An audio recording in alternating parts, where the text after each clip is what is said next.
Starting with the top deck of the camera, we have off, on, and our little lamp position. So if we rotate that all the way around to the right, it's a spring-loaded and it lights up our control panel on the top. I'm not going to go through all the information in there. There's some pretty obvious information about our exposure, shutter speed, aperture, and various settings on the camera. And this is traditional style LCD, so it's very low in battery power. It can be seen in bright sunlight very, very easily. Notably, in the bottom right-hand corner in the brackets is the remaining number of shots on the camera. Once you get over 1,000, it'll give a number with a K. So 1K is 1,000 photos, 2.1 is 2,100 estimated photos left on the memory card. When you turn that to the lamp position, the back buttons will illuminate, and so under low light conditions you'll be able to see the garbage can and the menu and the playback button a little bit more easily, and so you can just rotate that and it will light up for a few seconds. Not that many, because it does use a little bit more battery power when it's doing that. So the shutter release, beyond just pressing halfway down to wake the camera up, it also activates the metering system and the autofocus system. And so you need to get very sensitive with your index finger for pressing that down halfway. So throughout this class, I am going to be giving you some shortcuts, because I know many of you at home are watching this class and you see me talk about something and you're like, okay, I want to go change that right now. Well, I'm going to give you the shortcut information on how to dive into the menu system and make that change. And that's what you'll see with these little shortcut boxes that pop up from time to time. So if you don't want your camera to autofocus when you press the shutter release halfway down, which is often called back button focusing, you can dive into the custom setting menu under A8, under AF activation, and you can turn that off if you want to, and you can use the back button on your camera to focus, which is a nice system, and we'll talk more about this as we go through the class.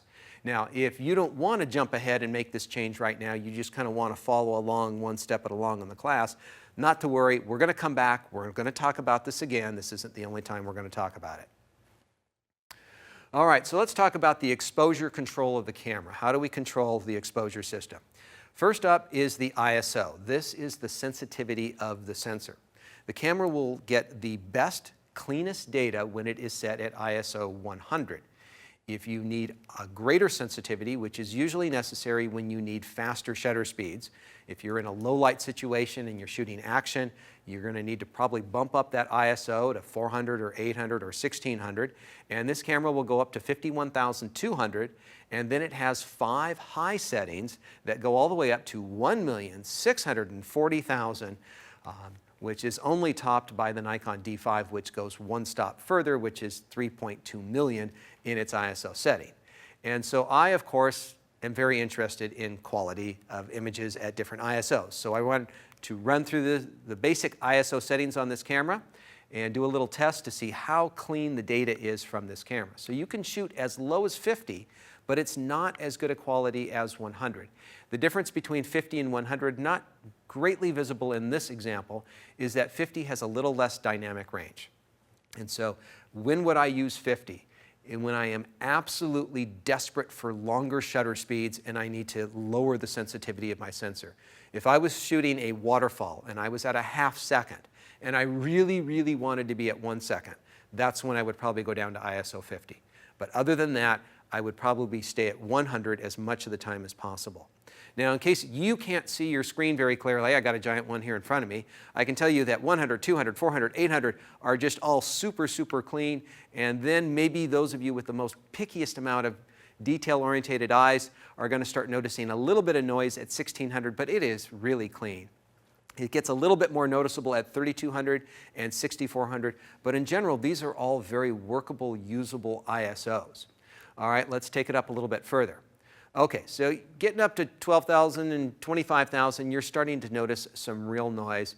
And I got to admit, the high settings, 1 through 5, are all just real garbage in my mind. And I've always kind of wondered, why do they have this? I mean, why do you take it so far? And I finally have a good explanation, in case you're wondering, why do they take it so far? It's not designed for artistic purposes. Think about scientific, forensic, crime scene type stuff. It is designed for things beyond just making pretty pictures. It's just trying to identify something in an extremely dark environment. And so these are things that most photographers who are who are out there trying to take artwork of some sort, you're not going to be using the high settings at all. And so I would pretty much avoid the high settings, and even the 51,000 that's pretty rough there, folks. That's pretty rough. But being able to shoot up to 6,400 on this size of sensor, this is progress, folks. This is, I mean, it was not that long ago that you needed a full frame camera, probably just 5 years ago that you needed a full frame camera to get just as clean of information. And so very, very usable information, I think up to 6,400 in this case. So that's going to be kind of our first setting. And as a default, I always like to leave my camera set at 100, and then depending on the situation, I adjust it upwards from there, usually based on what are my needs in shutter speeds? How big is shutter speed? How fast a shutter speed do I need? So to operate this, you'll press down on that button while turning the back button of the camera. And so that'll adjust your ISOs. It's pretty simple, but you do have to have 2 fingers on the camera to do that.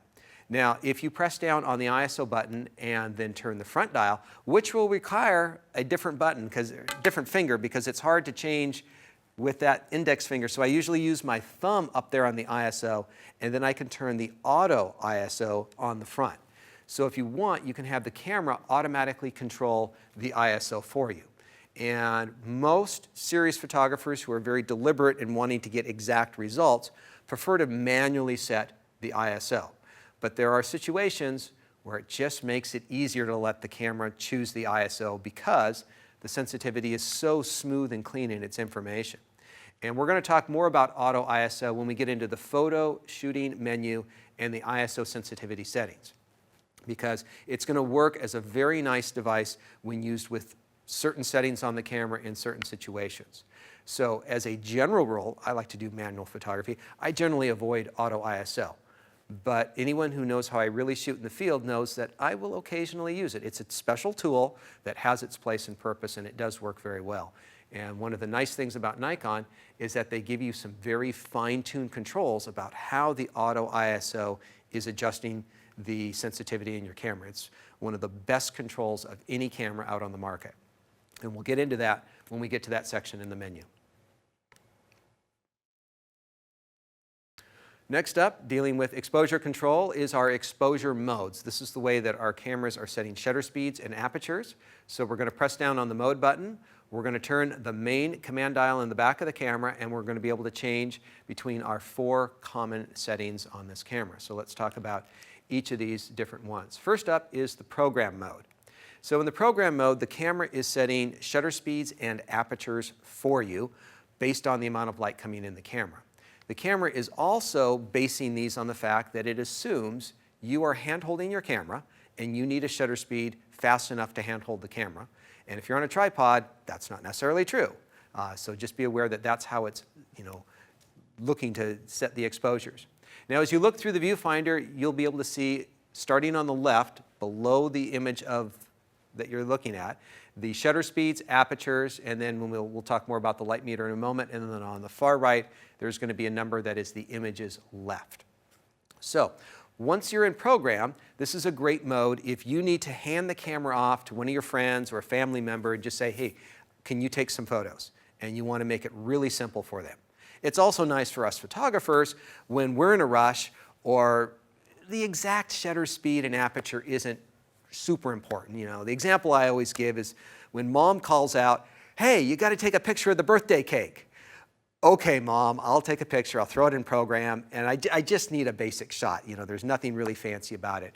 And so the program mode is the easiest way to put it in that mode and not mess up on the exposure. The camera will do whatever it can with shutter speeds and apertures. You still have to go set your ISO beforehand, and if you want it super simple, you can set that in auto ISO for full automation. Now, for those of you who like to have a little bit of control and a little bit of help, you can put it in the program mode and turn the back dial and get something that's called flexible program. So let me show you what that looks like here on this camera. Let me get my camera in position over here.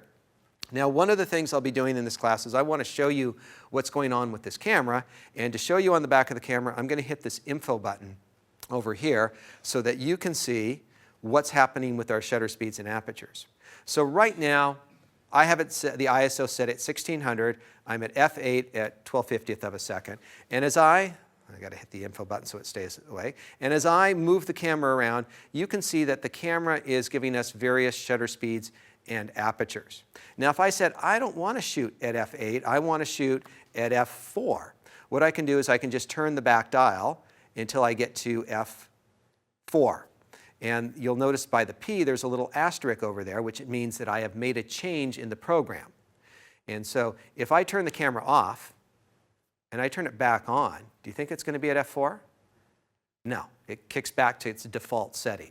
But if I said, you know what, I want it to be at f22, and I let it go to sleep, and I've taken my depth of field shots with great depth of field, and I come back to the camera and I want to start shooting portrait photos, well, is it going to be at f22 or at f8? Turn it on, it's at f22. Okay, so it kind of is a little bit sticky in that regard. So you kind of have to remember where you were. Now there is one other little quirk, and I don't understand this. I can show it to you. I've talked to the Nikon reps, the technical reps, and they can't explain it. So let me just show you and warn you about something. Okay, so let's just say I wanted a lot of depth of field. What would I do? Well, I would go to f22. Now let's suppose I continue to click. What happens? Nothing. But what if I go back to the right?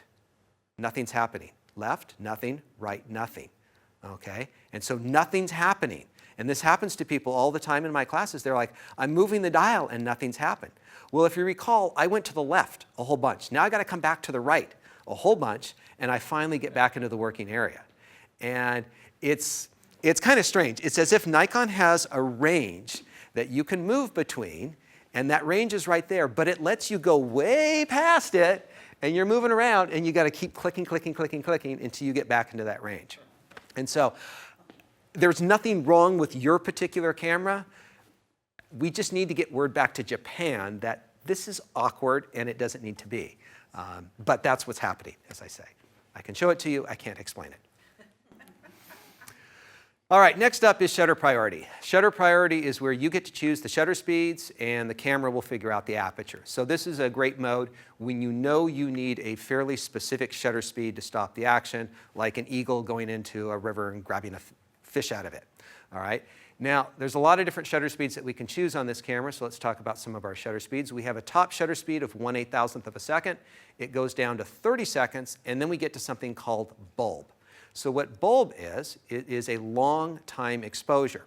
And the way this works, it's a press and hold on the shutter release. If you wanted a shutter speed longer than 30 seconds, you press down on the shutter release and you leave your finger there as long as you want. And that leaves the shutter open, and then when you take your finger off, then it closes the shutter. Now obviously this isn't good because hand on the camera is going to vibrate it and cause vibrations. This is why you would have a cable release. Now there is another system and another way of doing this, and it will be called time, or it might just have a couple of dashes. And this is a long time exposure as well, but this is a press to start and a press to stop. So what you'll do on this one is you'll just simply press it down once and it opens up the shutter, and then you can stand and take a look at your stopwatch, have a coffee, come back 5 minutes later and press the button again, and that ends the exposure. So for long exposures, this is a very nice system as well, and you can choose which one works better for whatever it is that you're doing. Now, if you continue to go down on the shutter speeds, you're going to get to the final one, which is X250. And 1/250th of a second is the maximum flash synchronization of the camera. This is kind of designed for somebody working in the studio, and they're not going to change their shutter speeds. It's just going to be 250th. They want to dial it all the way to the end of the dial, and so it's 50% less likely to get bumped out of position. And so this would be something that you could use in the studio if you want that maximum shutter speed, or you're using the camera with a flash system. Now, beyond the shutter speeds here, I will mention that you can go to third stops in between. These are just the whole stops. There will be third stops in between. That's too many numbers. It clutters up my screen. I'm not going to show them to you, but they're there and you can use them, and there's nothing wrong with them. So the bulb or the time exposure might be handy when you know you need something longer than 30 seconds. When I was in Rome, there just wasn't enough traffic to get me the amount of taillights that I wanted in 30 seconds. And so I did a 2-minute exposure so that I could get more taillights in the scene. And so this is something that you would typically use with nighttime photography. So shutter priority has one other little bugaboo, and there's a lot of people who like shutter priority because conceptually shutter speeds are very easy to think about. A thousandth of a second is fast and a second is slow, and it's easy to kind of think about in that regard, and depth of field is a little bit more challenging for some beginners. And so some people are drawn to shutter priority, but it's got a major little problem that you got to watch for. And so let's do a little test with my camera here, and I'm going to turn the info on so you can see what I'm doing. So I'm going to press the mode button and I'm going to change us over to shutter priority. And so I can change shutter speeds and you can see them changing here. And let's take a shutter speed like 500th of a second. Okay, well that's great. Let me just take a quick look through here and get pointed on something. And there's our photo. Let's make this a little bit larger so we can see what's going on. Let's go back to shooting photos. And I can change to a lot of different shutter speeds. If I want to go down at a 60th of a second, I'm getting a decent result. Now, if I said, I want to shoot at 8,000th of a second, well, you know what? I can shoot at 8,000th of a second, but you see that f2.8 blinking? That means that the camera's f2.8 aperture is not good enough for this particular lighting scenario. And that I'm in charge of the camera, so I can go ahead and shoot a photo. And our photo, as you can see, is very, very, very dark. And I can do this on the other end of the spectrum if I said, well, you know what, I want to shoot with a 1 second exposure. Well, it's blinking again, f22 isn't small enough, but I'm allowed to do whatever I want to do with this camera and I get this overexposed photo. And so if you are going to work in shutter priority, you need to, at the very least, be very aware of your f-stop blinking at you, because that means you are out of range of what that lens can handle. Perhaps you need a different lens, but most likely you just need to adjust your shutter speed. The other option, and for anybody who does need to use or really likes to use shutter priority, I highly recommend using auto ISO. Because when you don't have enough aperture range to help you out, the ISO settings can kind of kick in and help save the day for you. And so I think shutter priority and auto ISO are a good combo unit that works together. And so shutter priority on its own is a little bit dangerous because there's just not that many apertures in the camera, and there are tons of shutter speeds that you can choose. So that is shutter priority. Next up is aperture priority, which is one of my favorite automated modes. And this is good when you know how much depth of field that you would like to get in a particular photograph. So in this case, I wanted lots of depth of field. I wanted the mud in the foreground and I wanted the buildings in the background to be in focus. So I stopped my lens down to f22. I wasn't caring what my shutter speed was because I was on a tripod. But I will use aperture priority when I do care about shutter speeds. I just kind of keep an eye on my shutter speeds. And so I'll adjust my aperture to an area that gives me appropriate shutter speeds. And so let's just do a little demo here with the camera. So let me go ahead and get this set up, turn the info on so we can see what we're doing. So I got to press the mode button and turn it on the back of the camera. You can see actually that, turning it right to the A setting there. I'm going to change the ISO. I'm going to set that down to a little bit lower number. We'll go down to 200 in here. And so if I was shooting some pictures in here, one of the things I would be doing, and we'll notice that the back dial doesn't work because the front dial is our main aperture control on Nikons. Now, if you don't like that, we'll be able to switch that in the menu system. But I would be setting my aperture. I think, well, maybe I want f8. And then I'd look at the shutter speed and like, I don't know that I can hold the camera steady at 1/25th of a second. So I'll just change my aperture. But I'm looking at the shutter speed, and I'll go, OK, well, now I'm going to shoot at f5 because I'm now at a 60th of a second, and I know I can hold the camera steady at that particular shutter speed. And so in aperture priority, it's a little counterintuitive for somebody new in that you're changing the aperture, but you're looking at the shutter speed. And so you're looking at both, but you're really keeping an eye to make sure that you don't go too low on the shutter speed so that you get blurry shots, or that it's appropriate for what you're shooting there. And this is my favorite mode when I don't know what my next shot is, when I'm in travel photography mode, walking down the streets of Cuba, and I just don't know if it's going to be a taxi cab coming down the street or somebody hawking something, selling it on the corner of the street. Aperture priority is just a good mode for being quickly ready to handle the action, because you can quickly change between all the apertures from low end to high end very, very easily. Now, the three modes that we've just talked about are all semi-automatic modes, which means the camera is controlling how light or how dark our subjects are. And we can go in with exposure compensation, the plus-minus button, and we can lighten our subjects up or we can darken them. This is all based off of, an average lightness. How bright should our photo be? And so if we don't like what the 0 setting is, we can set our cameras to minus or plus. And a lot of scenes might be better if they were a little bit brighter, and some would be better if they were a little bit darker. So you'd simply press this button and then turn the main command dial in the back of the camera. Now, whether you're looking on the front, the back, or in the viewfinder, you might see something like this that would say +1. And then there's a visual exposure indicator which would indicate 3/3 of a stop, which is 1 full stop brighter. And if we were to go on to the minus side, this would be -2 stops in exposure. And so this is something that can be very handy when you want to lighten your photograph up or you want to darken it a little bit. And see, this is going to be most useful for people in the program, the shutter priority, and the aperture priority mode, but it can be used in the manual mode to fool the light meter. And so let me give you a little example of that. And for this one, I'm going to actually try to do this in live view. And it would work the same in the viewfinder. And so here in the studio, we have a few cameras over here as props for me to focus on. But we have this huge white seamless wall in the background here that is very, very bright. And those cameras are very, very dark. So I think we should overexpose these. Now we're in an aperture priority mode. I don't really care about shutter speed and aperture in here right now, but I do want to brighten this up. So I would press the plus minus and I would bring this up maybe 1 stop, maybe I'm going to go about 1.33 stops brighter right now.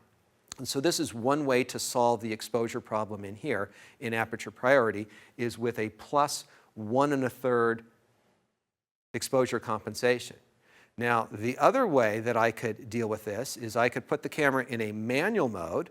So I'm going to go back in full manual, and I'm going to go to my exposure compensation, and I'm going to set this at 1.33, and then I will adjust my apertures and shutter speeds until I get my light meter set at 0. And this will be that same brightness there. And I'm going to go back and I'm going to turn off that 1.33. And so here's where the camera would normally, and so now the camera would recommend it right here, and you see how it's kind of darker. And so the camera is looking for average lightness and darkness, and as a photographer, you need to be really aware, is the subject I'm shooting, is it brighter than average or is it darker than average? And in this case here in the studio, our white wall is whiter than average. And so that's how we would use exposure compensation. I usually use it with aperture priority because that's my favorite of the automated modes to use.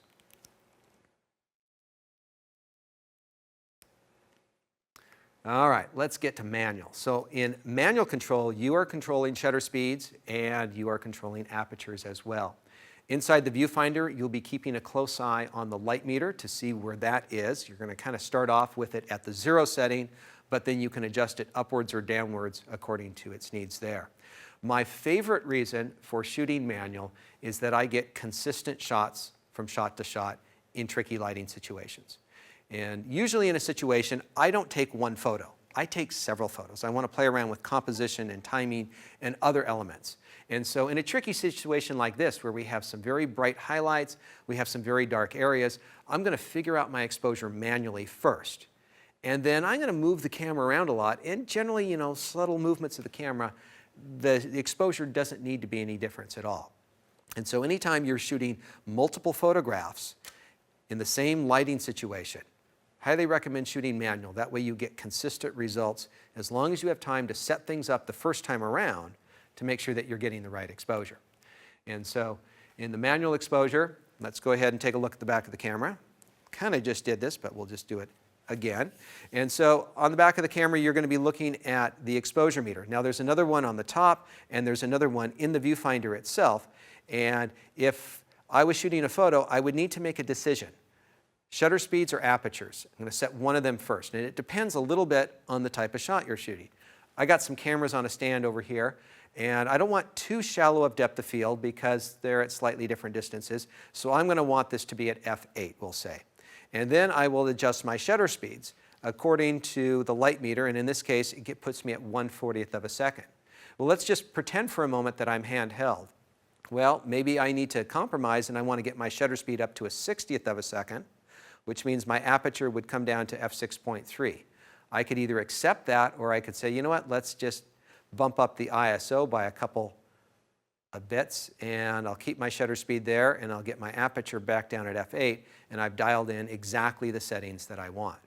Now that's at 0 is a good starting position, but that isn't where everything should be. As we talked about earlier, this white wall here in the studio needs to be a bit brighter. So maybe I should be changing my ISO up even higher.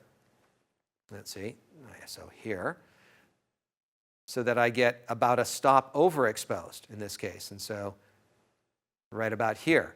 And so if I take that photo, we'll take a look at it. Our white wall looks white, and we can see our cameras fairly easily there. And so this is something you need to play around with, and there's a lot more of that in my fundamentals class about getting the right exposure, but that's the basics on how to do it on this particular camera.